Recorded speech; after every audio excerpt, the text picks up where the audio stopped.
이제 알았어. 자, 80페이지 물질의 특성. 간지가 흡수되게.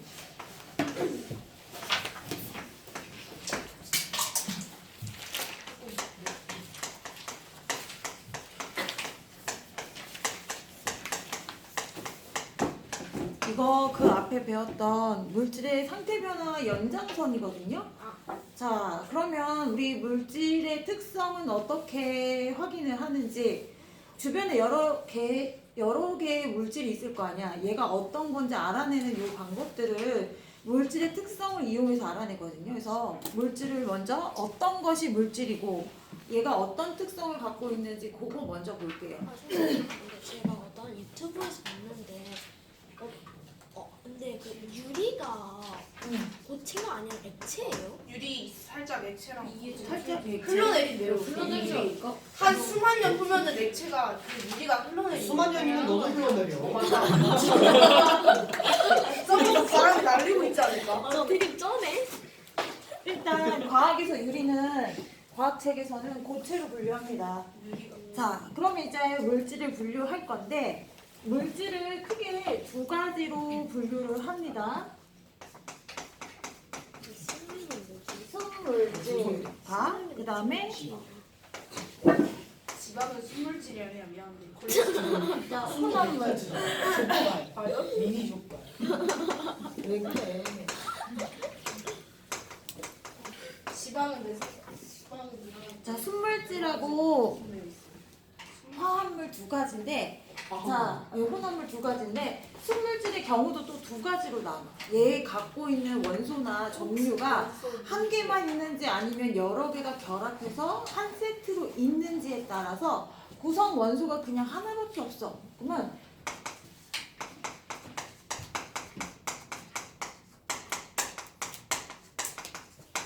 호던소 순물질. 하나밖에 없다는 얘기지? 자, 예를 들어서 수소 기체도 순물질이고 수소 원자도 그냥 하나의 종류고, 자, 산소, 그 다음에 질소도 기체일 때는 N2로 돌아다녀요. 자, 구리, 철, 풀이, 그 다음에 금, 예유. 자, 요거 다 하나의 대문자만 갖고 있죠? 그리고 또 뭐가 있냐면 대표적으로 호전소 순물질 C로 만들어진 건데 흑연이 있을 수도 있고 다이아몬드가 있을 수가 있죠. 그래서 구성 원소를 확인했을 때 하나밖에 없다라고 하면 이거는 호전소 순물질이고요. 구성 원소를 봤는데 대문자가 두 개예요. 그러면 두 가지 이상의 원소로 이루어졌다는 얘긴데 얘네가 분자 형태로 세트로 이루어졌다는 뜻이야. 이걸 뭐라고 하냐면 화합물이라고 해요. 자, 요거 혼합물하고 화합물하고 용어가 많이 헷갈려 하는데, 화합이라는 거는 A, B가 결합해서 새로운 물질이 탄생한 것을 화합물이라고 하거든요. 그래서 예를 들어서 수소, 산소, 얘네가 결합해서 만들어진 물은 우리가 화학식으로 H2O라고 썼거든요. 구성 원소가 두 가지죠. 그죠? 이건 화합물이에요. 혼합물은 뭐예요? 화합물. 네. 화합물의 특징은 뭐냐면 요거 덩어리를 그냥 하나로 보는 거야. 결합된 형태. 여기 수소하고 산소가 이렇게 뚝뚝 떨어진 것이 아니라 결합된, 내부로 단단하게 결합된 형태, 요것을 화합물이라고 하는데 얘네들의 큰 특징은 무엇이냐면 물질의 특성, 얘네들을 갖고 있는 성질이 뚜렷해요. 자, 뒤에 다시 배우겠지만 얘는 성질이 뚜렷한 하나의 물질이다 해서 순물질이라고 하고, 두 가지 이상이 섞여져 있는 거 혼합됐다 해서 혼합물이라고 하는데 혼합물도 두 가지로도 분류해. 섞인 형태가 하나처럼 보이는 비닐 혼합물. 아니면 불균질물? 맞아요. 근데 생긴 거 자체가 그냥 둥둥 떠다니고 분리된 것처럼 보여. 분리되어 있어. 불균일 혼합물.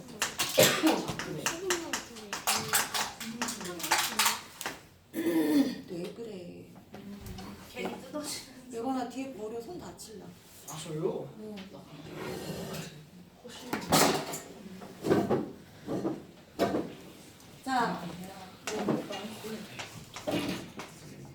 자, 얘 또 화합물이지? 이제 물과 나트륨이 섞이면 어떤 일이 생기냐면 자 눈에 보이진 않지만 물도 입자 형태로 되어 있고 나트륨도 물 속에 들어가면 입자 형태로 돌아다녀요. 그래서 물 입자 사이에 나트륨 입자가 이렇게 섞여 있는데 이 공간이 일정하고 나트륨 입자의 크기도 일정하기 때문에 일정한 양만큼 전체 고르게 끼어든다는 게 특징이야. 그래서 여기 완전히 녹은 상태라면 아래쪽이건 위에 쪽이건 얘 조성 섞여 있는 정도가 똑같다. 우리 이거 농도로 보면 농도가 위아래 다르지 않고 똑같다는 걸 확인할 수 있거든요. 그래서 섞여져 있는 형태가 균일해서 하나처럼 보이는 거 이것을 균일 혼합물이라고 해요.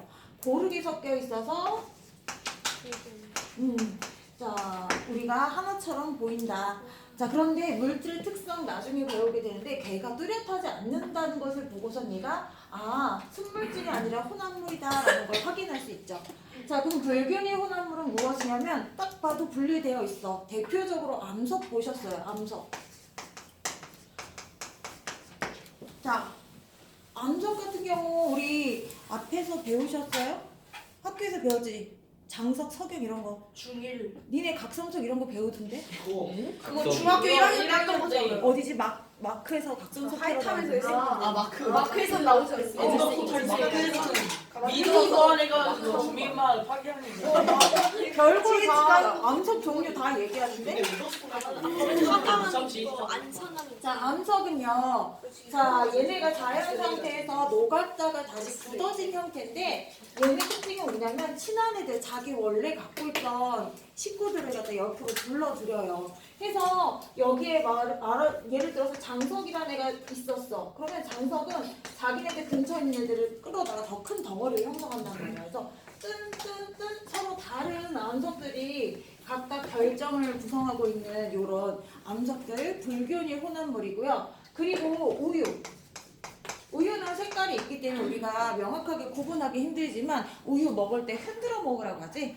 흔들어 먹는 이유는 여기 안에 있는 성분들이 떠 있거나 가라앉거나 그런데 처음 알았는데. 그건 많이 상시야.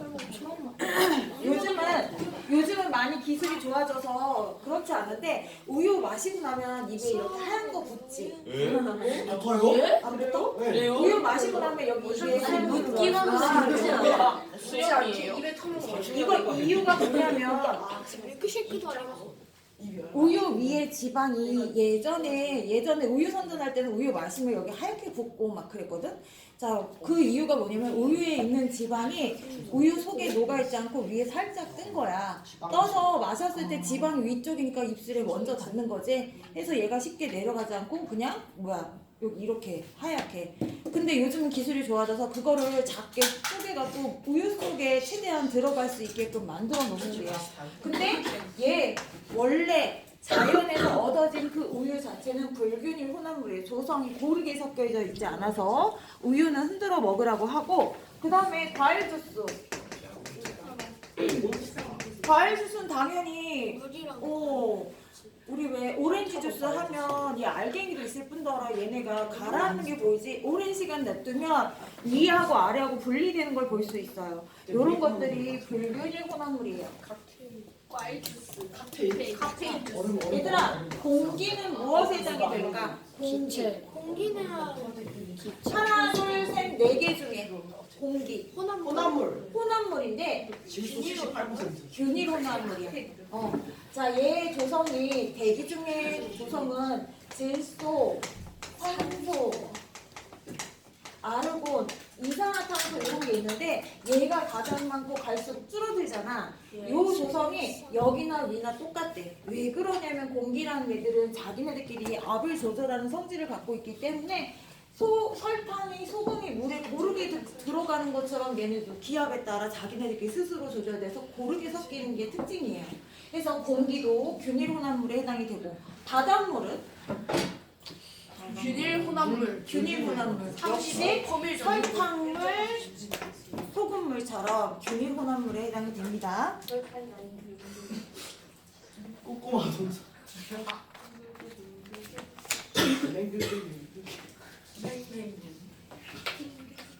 자, 그러면 에탄올은? 에탄올. 술물지. 에탄올. 에탄올, 알코올, 에탄올. 알코올. 순물질인데 여기 화합물에 해당이 돼요. 자, 물, 소금, 에탄올, 식초. 얘네 화합물에 해당돼요. 자, 금, 은 이런 것들은 순물질이고. 자, 그러면 얘네들을 갖다가 우리가 순물질이다, 혼합물질이다 이렇게 두 가지로 나누는데 무엇에 따라 나누냐면 물질의 특성이 뚜렷하면 순물질, 뚜렷하지 않거나 서로 섞여져 있거나 어쨌거나 애매모호하면 우리가 혼합물이라고 얘기를 해요. 그래서 물질의 특성은 어떤 것들이 있냐면 우리 세상에 똑같은 지문은 없다라고 해서 사람을 구별하는데 지문을 사용하죠. 얘네들도 입자간에 갖고 있는 인력, 이 입자가 갖고 있는 성격에 따라서 나타나는 여러 가지 성질이 있는데 그게 다른 것들하고 구별되고 꼭 그 물질은 꼭 그 특성을 유지한대. 그래서 물질의 특성 첫 번째가 뭐가 있냐면 끓는 점이 있어요. 끓는 점이 있으면 끓는 점이 있다. 녹는 점, 어느 점이 있겠지? 감자는 근데 용발로 분해되는데 감자는 물질이 아닌가요? 물질 얘는 화합으로 보게 되겠지. 산점을 녹만. 감자는 감자는 물로 분해되는데 그래서 끓는 점이 있잖아. 자, 끓는 점, 녹는 점, 어느 점이 왜 물질 특성이 될 수 있냐면 자, 우리 앞서서 물질의 상태 변화 했었죠. 자, 에탄올의 끓는 점이 78도씨다. 자, 이 78도씨이고 물의 끓는 점은 100도씨입니다. 자, 물과 에탄올의 끓는 점이 서로 다른 이유는 뭐였지? 서로 물질의 성질이 입자가 인력이 다르기 때문에. 그렇지. 맞다. 입자 간 인력이 다르기 때문에 에탄올이 물보다 인력이 약해서 쉽게 열만 주면 더 낮은 온도에 기화가 일어나기 때문에 그래요. 자, 그러면 입자 간의 인력. 자, 요 입자는 어떤 걸 말하냐면 얘네가 갖고 있는 분자를 말하거든. 분자라는 거는 우리 DNA 유전 정보처럼 성질을 지니는 덩어리야.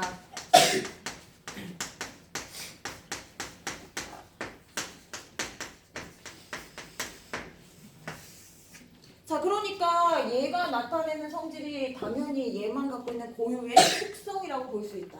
그래서 기압만 일정하다면 1기압이라면 물은 항상 100도씨에 끓는 일정한 성질을 갖고 있고 에탄올도 항상 일정한 온도에 끓는 성질을 갖고 있다. 이게 인력하고 관계가 있기 때문에 에탄올과 물을 구별할 수 있는 자, 우리 수단이 될 수가 있어요. 자, 뭐 이렇게 문제가 나올 수 있어. 시험관 몇 개가 있었는데 라벨이 떨어졌다. 얘네들을 구별할 수 있는 방법을 찾아라. 액체인 경우에는 이거 끓는 점을 이용해서 구분할 수 있겠죠. 그리고 두 개를 구분하려면 끓는 점이 굉장히 조금밖에 차이 안 나는 거 말고 조금 많이 차이 나는 게 효과적으로 분리가 돼요. 구분이 돼요. 그래서 끓는 점 이거 물질의 특성에 해당이 되고 조용해봐. 자, 그 다음에 또 뭐가 있냐면 어는 점 밀도. 자, 밀도라는 건 무엇이냐면 얘가 얼만큼 빽빽하게 들어차 있느냐거든. 그래서 밀도가 큰 거 뭐 있지? 기름? 돌, 고체, 나무. 예를 들어서 기름하고 안돼. 물하고 섞어봐. 위에 기름이 에탄올을 쓰지 않고 이렇게 되거든. 기름과 물이 이렇게 되는데 기름 입자는 입자 간의 거리가 조금 더 듬성듬성하게 넓은 거야. 그러니까 단위 면적당 이만한 공간당 얘네가 갖고 있는 질량이 작으니까 가벼운 물질 풍선처럼 뜨는 거고 물은 얘보다 거리가 가깝고 더 조밀하게 밀도가 크게 되어 있으니까 얘네가 무거운 물질에 해당돼서 아래로 내려앉게 되겠죠. 자, 뭐 글리세린 식용유 이렇게 우리가 얘기할 수 있고. 이거 진짜 어떻게 만드는 거지? 만들어보고. 자, 그러면 일단 얘네들은 순물질은 얘네가 뚜렷하다고 했는데 자, 혼합물은 왜 어떻게 되냐면 혼합물 같은 경우 대표적으로 소금물 있지? 소금물하고 물을 끓이잖아? 자, 물은 100도씨 딱 끓는 점을 가져요. 1기압일 때. 근데 소금이 들어간 물은 어떻게 되냐면 계속 뜨겁게 온도는 올라가는데 물은 자꾸 줄어드는데 바글바글 하는 게 잘 안 보여. 온도를 측정하면 소금물의 경우는 계속 이렇게 뚝뚝뚝 꺾이기는 해. 살짝 꺾이긴 하지만 얘네가 계속 온도가 올라가는 이런 그래프가 나오거든. 즉 혼합물, 균일 혼합물의 경우는 끓는 점이 뚜렷하지 않고 계속 올라가는 현상이 나타나. 왜 그러냐면 순수한 물의 경우는 1기압에서 얘네가 기화할 때 이 사이사이 결합하고 있는 당기는 인력을 끊고 기화하는데 100도씨만큼의 열 에너지가 필요한데 여기에다가 소금을 쳤어. 그러면 기압이 높아지는 효과처럼 위에 있는 물 분자를 눌러주는 힘이 생겨버리거든. 얘를 눌러주면 얘네가 더 힘이 운동이 더 활발해져야 여기를 뚫고 나갈 수 있을 거 아니야, 그렇지? 그렇기 때문에 얘네가 점점점 올라가고 물이 슬금슬금 기화하기 때문에 얘 곡선이 계속 이렇게 되지 않고 살짝 꺾인 거야. 온도 변화가 둔해지는 거지. 가면 갈수록 물이 증발하면서 어떤 일이 생기냐면 소금의 농도가 짙어져. 그래서 계속 끓는 점이 올라가는 상황. 그래서 언제까지 끓일 수 있냐? 물 다 증발할 때까지 소금만 남을 때까지 끓일 수가 있죠.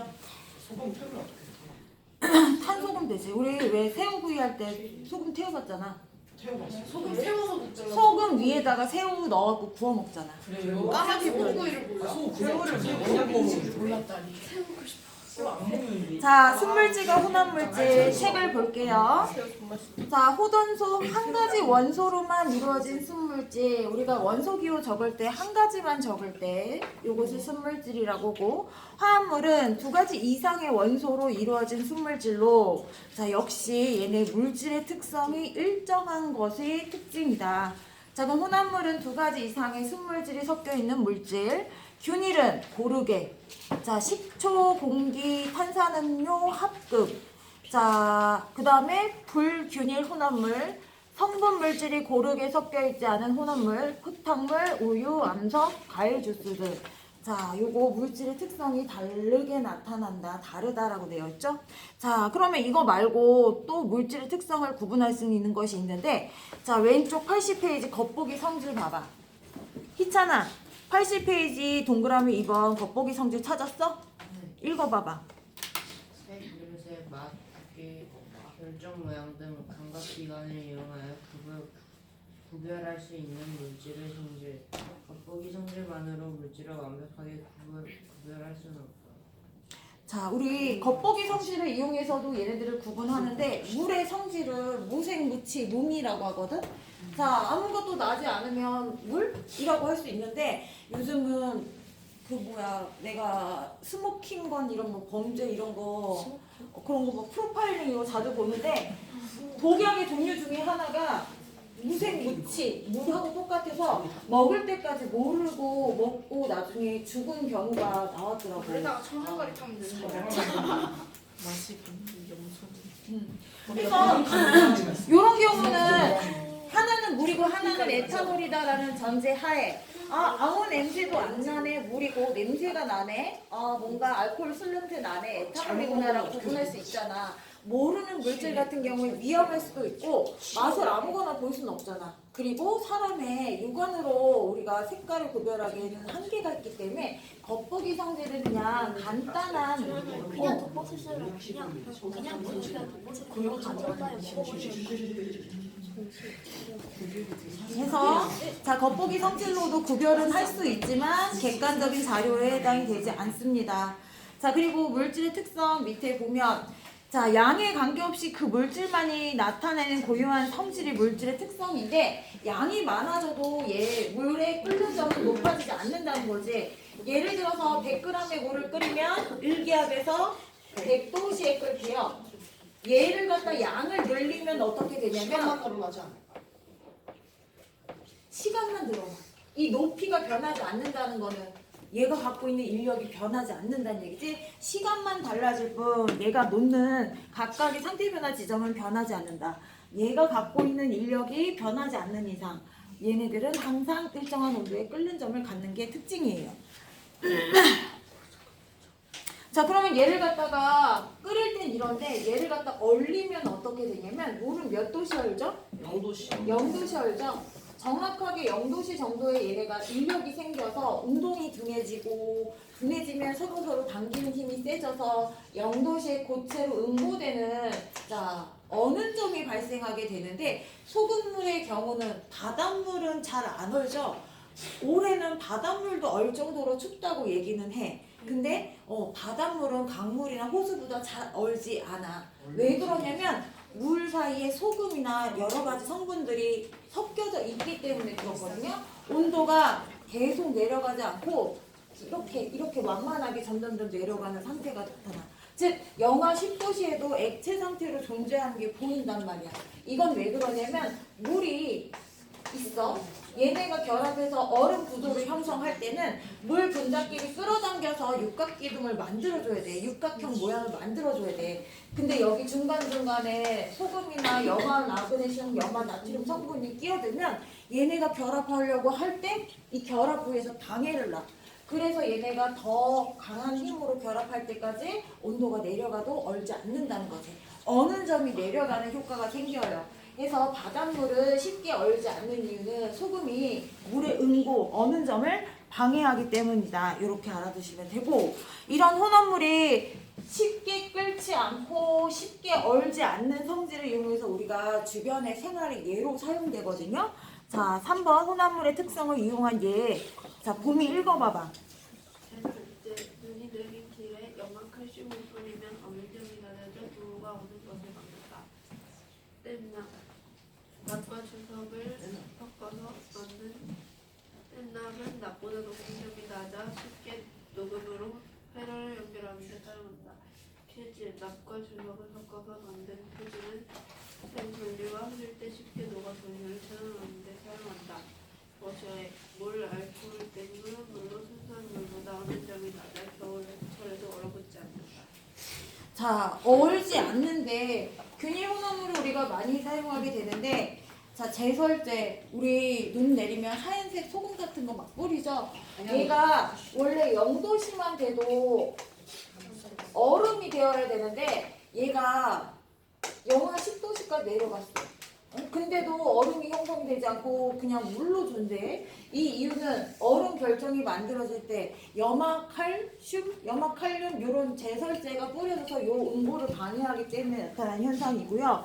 땜납은 납과 주석은 200도씨, 300도씨 높은 온도에 녹기 시작하는데 얘네를 섞잖아? 그러면 200도씨도 안 되는 190 몇 도씨에 녹기 시작해요. 그래서 우리가 전선 요 구리선 같은 거 있지. 여기 연결할 때 납땜 이렇게 해서 우리가 하게 돼요.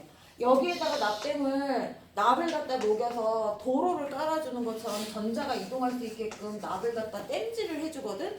자, 요게 만약에 200도씨, 300도씨까지 올라가야만 가능하다 하면 우리가 쉽게 공장에서 이런 얘 만들어내는 과정에서 쉽게 하기가 힘들잖아.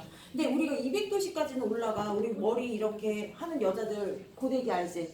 그 180, 200도씨까지 올라가잖아. 그 온도면 얘네가 너무 100도까지 올라가요? 머리 안 당장하자. 180 올라가. 불지르기 있어요. 되는 거 아니야? 그래야지 머리가 고정이 되지.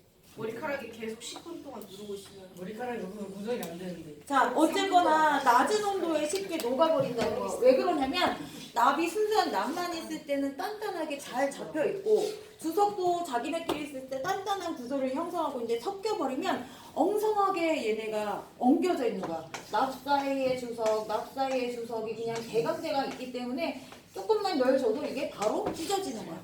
원래 납이 자기네들끼리 결합했던 부위가 아니라 그냥 같이 일정하게 균일하게 만들어주는 혼합물이라서 이런 일이 생기는 거죠. 자, 그 다음에 퓨즈도 마찬가지야. 납처럼 온도가 과열되면, 전기가 과열되면 그 열에 의해서 끊어질 정도로 쉽게 녹게 되는 금속을 사용하게 되고요. 워셔액은 물과 알코올 등의 혼합물. 맞다, 워셔액이었어. 워셔액. 스모킹건에서 워셔액을 사람 피에다가 혈관에다 주사했던가? 그냥 죽어요? 낙송도랑 죽이는 거 아니야? 해볼래? 혹시 잘 가시는 사람? 내가 좀 그런 걸 좋아해서. 자, 자, 물, 알코올 등의 혼합물로 순수한 물보다 어느 점이 낮아 겨울철에도 얼어붙지 않는다. 자, 물을 갖다가 창문, 유리창 거기 물 나오는데 집어주면 겨울만 되면 얼어갖고 거기가 터져버릴 거야. 근데 워셔액은 쉽게 터지지 않기 때문에 겨울에도 뭐야 창문 지저분하면 물 쭉 빼놓고 왔다 갔다 와이퍼 해주잖아. 사람이 보드카에 쓰는 거 비싸. 많이 아파? 장군님 윤활유가 써. 자, 우리 83페이지 풀어볼게요. 83페이지.